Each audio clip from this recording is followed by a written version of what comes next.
I'll start with you. If you had to pick one of the elements of his game, which is the most dangerous? I like his versatility, I like his strength, and I like the fact that he keeps coming. But how about the fact that he's left-handed? How many things was that? That's 3. How about the fact that he's left-handed? How about that? That's the one? Are you sticking with that one? I love lefties. I like the fact that he's left-handed. Not many big-time players, let alone big-time scorers, are left-handed. How about this, Mr. Big Shot? For when you get your GM gig, only 2 lefties are averaging over 20 points. Just think about that. In the entire Out of 400, NBA. over 400 players. Okay, let's go a little further.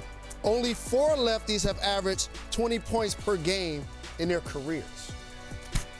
How about that? Only 20. And lastly, the Admiral, David Robinson. From the treetops, has 20,000 plus points. So being a lefty is unique. It only represents 10% of the league. So you youngsters out there that like myself in this right-handed world, got to get to work on your game. It's right-handed world. I love lefties so much. I used to try to force myself to be a lefty as a youngin'. Couldn't do it? Didn't work. Couldn't figure it out? That's fair. That's fair. Tried, though. Chauncey never went left. It's very difficult. All right, what about for you? What do you love most about it? Just his ability, his shooting, period. Because I think that sets up every other aspect of his game. When you can shoot it, just think, if he couldn't shoot, you just back up off of him and just see what happens. Being able to shoot the basketball makes you play him a little closer, brings the handle into play, and everything else. So it's just tough.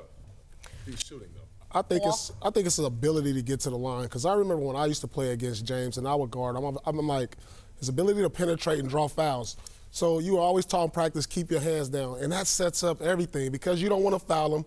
You don't want to send him to the line. It sets up his step-back threes. And now, when he gets hot there, you get up on him and he's driving, getting fouled, getting layups. So his ability to get to the line is just a dangerous thing for him just moving forward because it's like it mentally wears you down. You get guys in foul trouble.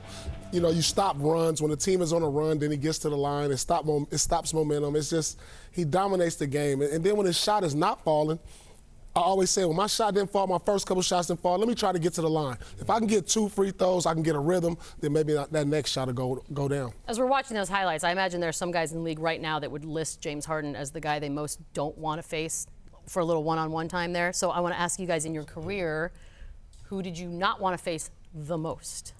AI was mine. All right. I loved it.